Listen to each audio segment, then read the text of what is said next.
What's going on, everybody? Welcome to Slasher Saturday. My name is Derek, and today we are talking about Friday the 13th, Part 3. Now, normally, I have a co-host with me, my wife Eleanor. She is currently working hard on Shipwrecks Sunday, so unfortunately, we're going to have to divide and conquer this week, but there will be a follow-up episode, both of us together. We will talk about it together, so for tonight, you're just going to have to deal with me.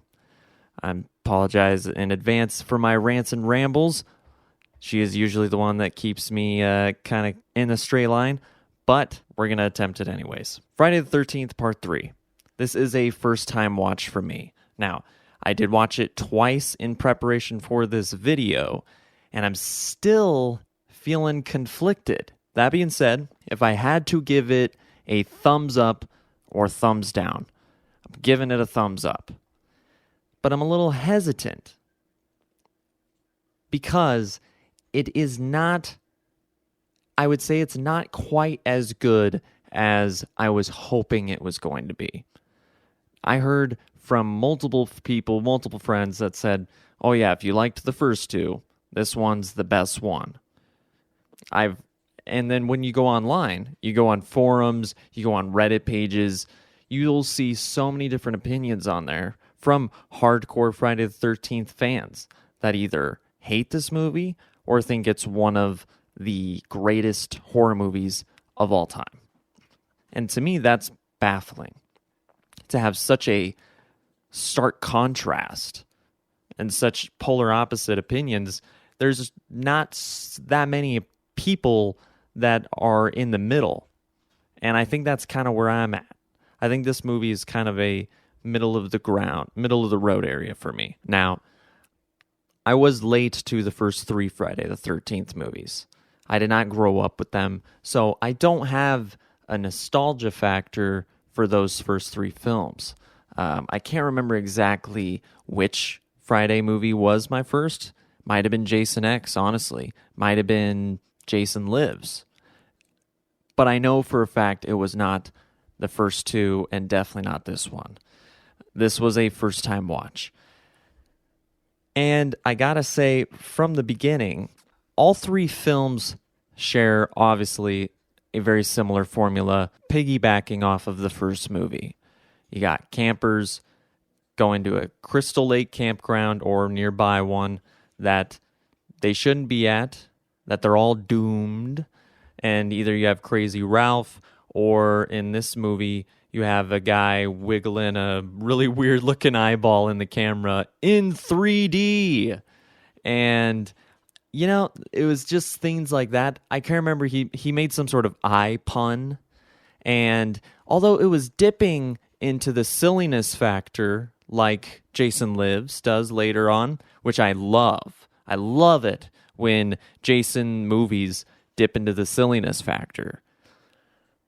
But I wish they would have done it just a little bit more, you know, with the eye puns and the eyeball jokes in 3D. When you got them juggling in 3D, you got other characters just acting a little cheesy, maybe, specifically the biker gang. I thought when our main characters initially run into them, I felt like, oh crap, you know, they're probably going to get their asses kicked. But at the same time, it just felt like kind of high school shenanigans, which, yeah, they're high schoolers. But the gang never felt intimidating.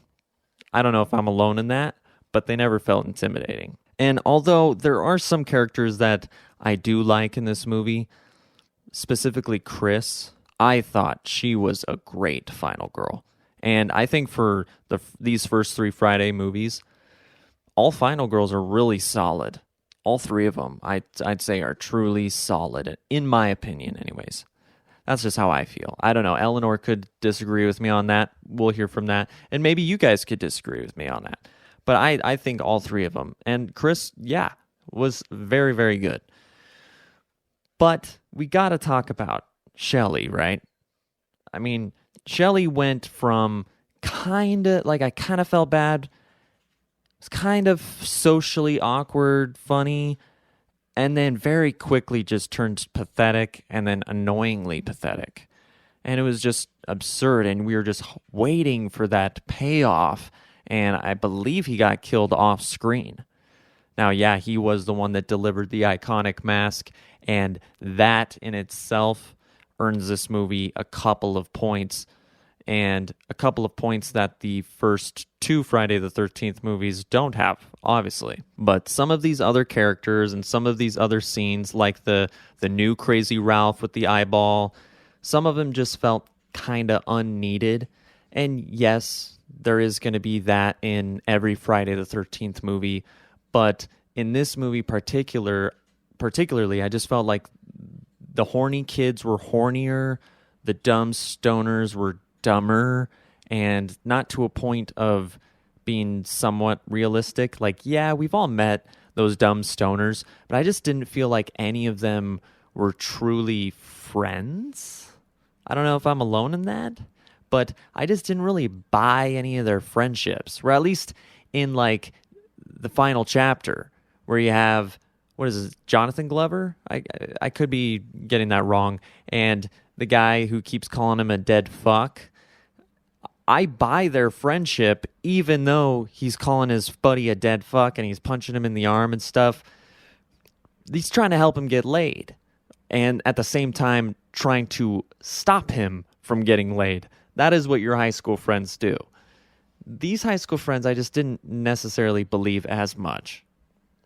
But the one thing that I will say for them is that they did all feel unique. I did feel like they were all drastically different from each other, and you didn't just have like, okay, the nerd, the jock, the stoner. I felt like there was at least pairs, and that some of them had more things in common with each other than the others.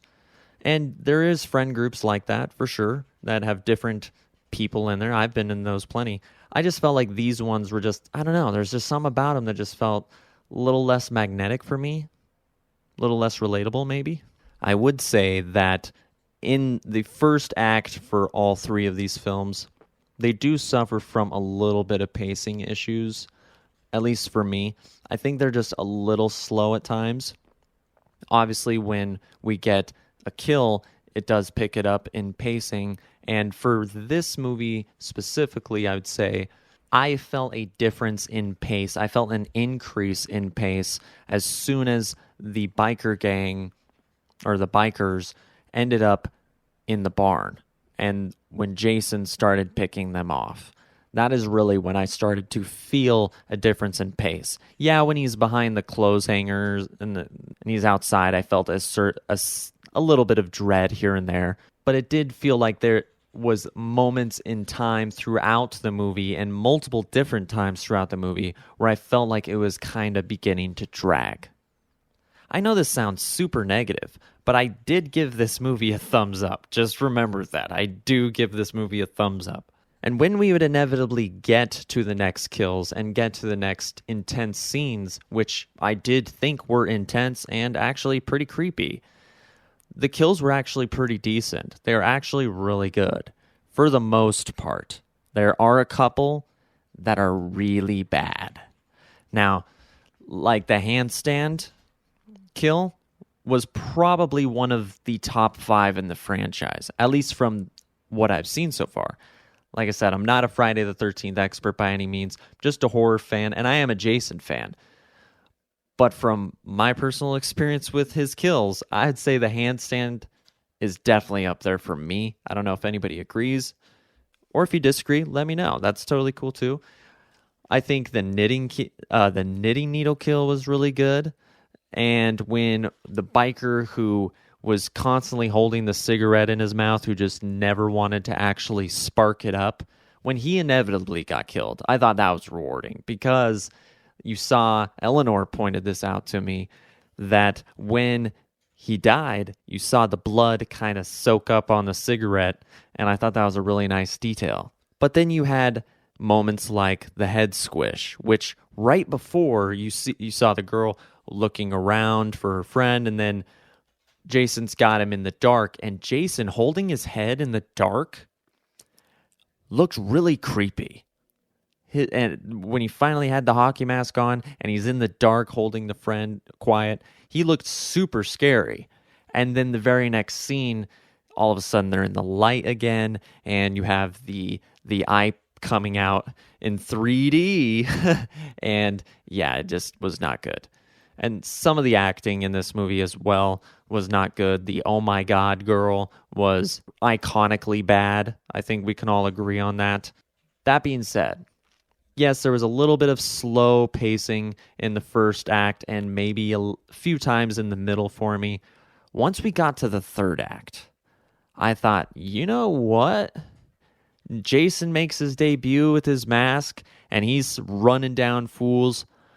All of a sudden, I'm thinking, maybe this is better than the first two. And that's why I'm torn, because everything I said about these first two acts, I stand by. I think there was some pacing issues. I think some of these characters were annoying.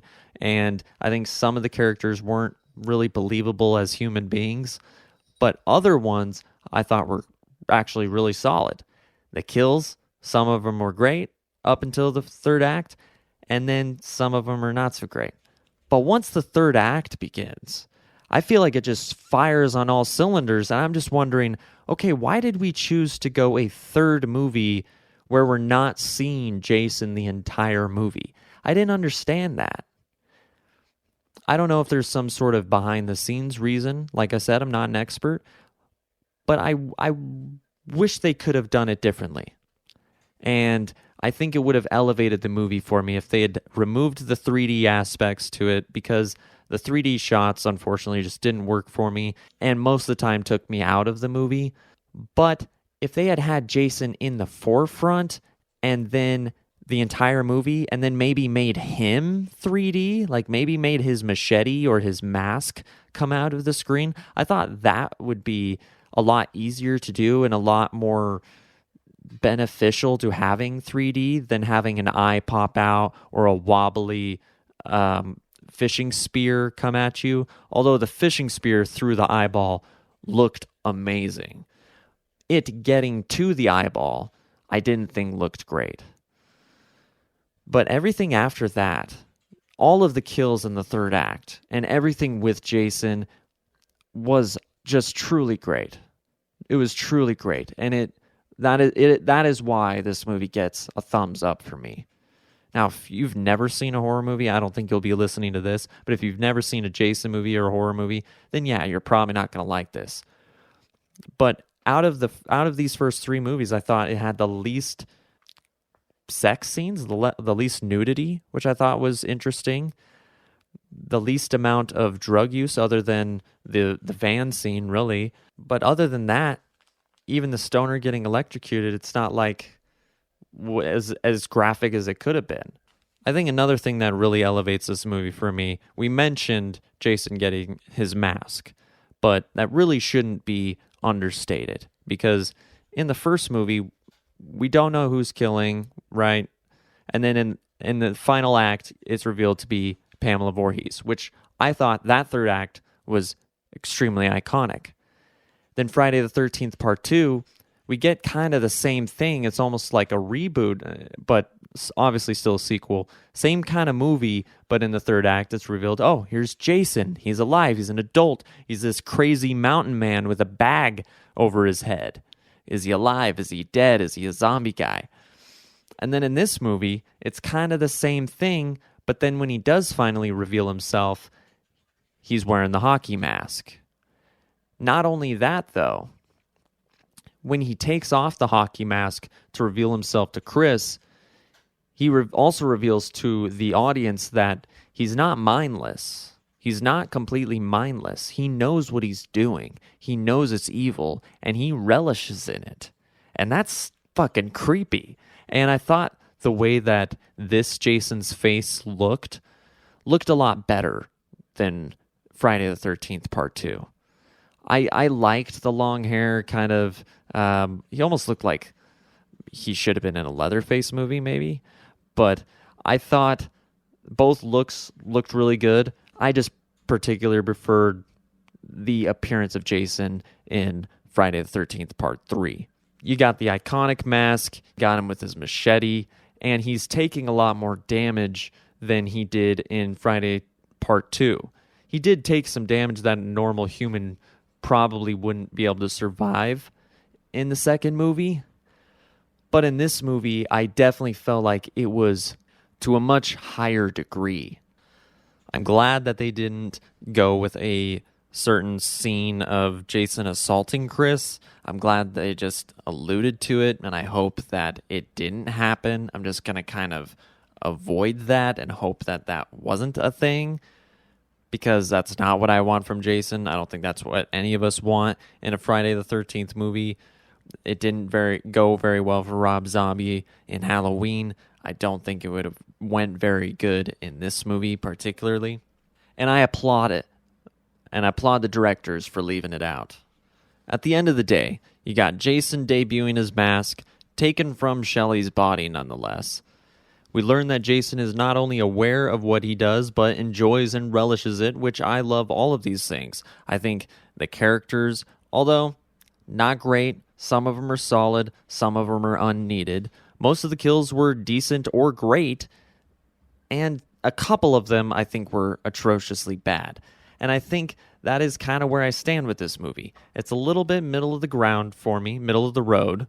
I don't know why I keep saying middle of the ground. Middle of the road, damn it. With some acting being truly awful. I didn't throw this movie in expecting Leonardo DiCaprio to show up. What I expected was some teenagers to go to a Camp Crystal Lake, maybe get high, drunk, have some whatever, and then get picked off one by one in an entertaining fashion. Hopefully scary / funny / no pun intended. That is all I'm looking for in a Friday the 13th movie. Like I said, my introduction to Jason were movies like Jason Lives, Jason X, Freddy vs. Jason, kind of the more goofier stuff, and definitely I was late to this franchise. I completely acknowledge that. So I know there are a lot of loyalists that were, actually alive when these movies came out and remember it very well and have a specific idea for what Friday the 13th and what Jason should look like. And I totally respect that. Just try to understand where I'm coming from, where I'm a 90s kid. So I was introduced to Scream, Halloween H2O, Halloween, Nightmare on Elm Street, Wes Craven's New Nightmare, Jason X, well before these Friday the 13th movies, the first three anyways.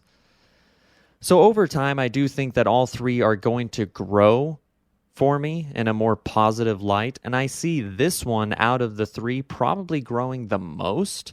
I could be wrong. Maybe one day when I rewatch all of them, do a ranking down the road, I'll be able to point out more flaws, more pros. And of course, I'm sure you guys have a lot to say about this movie, because there's a lot to say about this movie. There's a lot of great things about it, and there's a lot of terrible things about it. Like I said, there's a lot of pacing issues. There's all sorts of stuff. But I can say that no snakes were killed on this set. No people were drugged on this set that I'm aware of anyways. Maybe there was some terrible things on Friday the 13th Part 3 set, but nothing quite as atrociously bad as some of the horror stories that were on set of the first two films. But I would be really interested to know from the OG Friday the 13th fans to the current day Friday the 13th fans, where does Friday the 13th Part 3 land for you? I'm a little mixed, but I'm mostly positive. I gotta be honest. I'm mostly positive. I'm sticking to my guns, despite all its flaws. That third act, that final act, was just so damn good. And it was so exciting and thrilling. And it actually felt intimidating. And it was like, yes, finally, this is the Jason I'm starting to recognize. I'm starting to get some recognizable IP from these first three movies, which at the same time also makes those three movies stand out as very different from the rest of the franchise, which is also a reason to appreciate them even more. I'd also like to ask you, what do you guys think about the Crystal Lake series in development that is coming from Brian Fuller? Do you think they're going to actually explore all of Jason's life, Pamela Voorhees' life as well? And do you think we're going to get everything from Friday the 13th Part 1 to Jason X? That's what I'm hoping for, especially from a guy like Brian Fuller. And what do you think about the recent news that a Friday the 13th movie is still in development and there's actually 2 scripts being written? Whatever you think about all of that, I'd love to hear it. There's a lot of going on in the Friday the 13th land right now, so this is a great time to be talking about Friday the 13th and a great time to be a horror fan in general. I hope I didn't lose you. I hope I didn't rant and ramble too much for you. Hopefully my pros and cons make a little bit of sense, and if not, that's okay. Eleanor will be here soon to clear it up. My name's Derek. Thanks for watching the Slasher Saturday podcast, and whatever your favorite horror movie is, we'd love to hear it. Thanks for watching. Till next time. Bye-bye.